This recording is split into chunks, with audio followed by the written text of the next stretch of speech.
بتحب انهي شاورما، المصري ولا السوري ولا التركي؟ طب عمرك جربت قبل كده الشاورما الالماني؟ اهلا بكم فيديو جديد مع احمد الشريف، والنهارده هجرب اخيرا الدونر او الشاورما الالماني زي ما بيقولوا. المكان اسمه بابا كارلوس في شارع الإقبال جنب حلواني لابوار، يعتبر هو الوحيد على حد معلوماتي اللي بيعمل الدونر، وكمان عنده في المنيو سندوتشات وبيتزا وباستا وفطار. المكان طبعا للاسف مطعم تيكاوي او دليفري بس. جبت بقى من عنده طبعا الدونر وحاجات تانية كتير، وطلعت قعدت على اقرب قهوه. يلا بينا نشوف جبنا ايه. بدات اول حاجه بالدونر، ودي ممكن تطلبها في 4 انواع مختلفه من العيش، فانا اخترت الحاجه الجديده خالص بالنسبه لي وهو العيش التركي. وده عباره عن عيش كده على شكل مثلث، تحسه كان سندوتش كبير وانت واخد سلايز منه، ومن جوه بقى شرايح اللحمه ومعاها صوص هولندي مميز عنده مع طماطم وخيار مخلل. مبدئيا حجم السندوتش معقول، مش كبير قوي لكن مليان، بس سعره يعتبر غالي شويه، وبيتهيألي انه لسه مزود الاسعار لان كان من قريب تقريبا كان ب 40 جنيه بدل 60. نخش بقى على الطعم. طعمه تحفه جدا جدا جدا، نكهه مختلفه تماما عن الشاورما المصري او السوري او حتى التركي زي بتاعه السلطان ايوب. اللحمه فعلا دايبه خالص زي الزبده، والصوص بتاعه حلو جدا، تحسه كده في نكهه جبنه، بس عيبه انه خفيف حبه. اما العيش جميل جدا، قوامه حلو وطعمه جميل قوي، بس اجمالا كطعم ياخد 9.5 من 10، وعشان سعره يبقى 8 من 10. جربته بعد كده هالك برجر، وده المفروض اكبر حجم عنده في البرجر طبعا، ومن حجمه ده كان عايز يكون معاه جلافز بس ما كانش فيه. الساندوتش بقى عباره عن عيش متحمص كده وشكله تحفه قوي، ومعاه قطعتين برجر وخس وطماطم وخيار مخلل،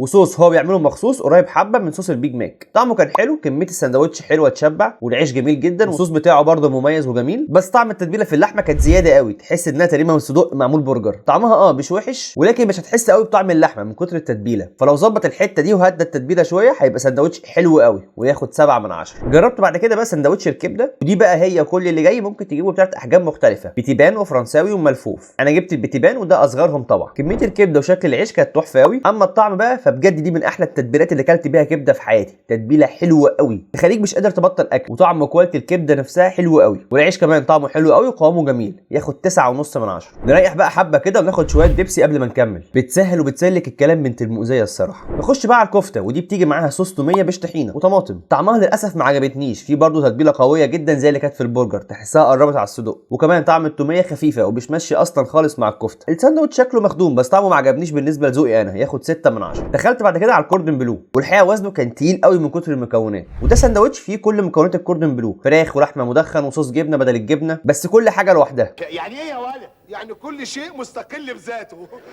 بس المهم الطعم زي ما انتم عارفين، طعمه كان تحفه جدا، وبجد ما حسيتش ان في فرق قوي لما الحاجه كانت بره فراخ مش جواها نفس الطعم. كميه الفراخ وطعمها حلو قوي، وفراخ صحيحه مش ناجتس، وطعم البيف المدخن جميل وكان باين قوي، وكذلك صوص الشيدر. ساندوتش محترم جدا ياخد 9 من 10. اخر حاجه جربتها بقى وهي الجمبري الكريسبي، ودي عنده عباره عن 4 قطع جمبري فرايد، ومعاهم صوص قريب من الساوزن ايلاند. حجم الجمبري يعتبر معقول، مش صغير ومش قليل في الساندوتش، في المتوسط. طعمه كان معقول والصوص بتاعه كان حلو قوي، بس انا كنت حاسس بشويه ريحه زفاره في اخر الطعم، يعني قفلتني حبه منه، ياخد 7 من 10. الحقيقه اجمالا ان المطعم بيعمل كواليتي كويسه جدا، حتى الحاجات اللي ما عجبتنيش ما تقدرش تقول عليها ان هي سيئه للغايه، مجرد ذوق ممكن يعجب حد تاني وما يعجبنيش. اعتقد اني لازم اجربه تاني بعد كده. وبس كده، اشوفكم بخير الفيديو الجاي، سلام.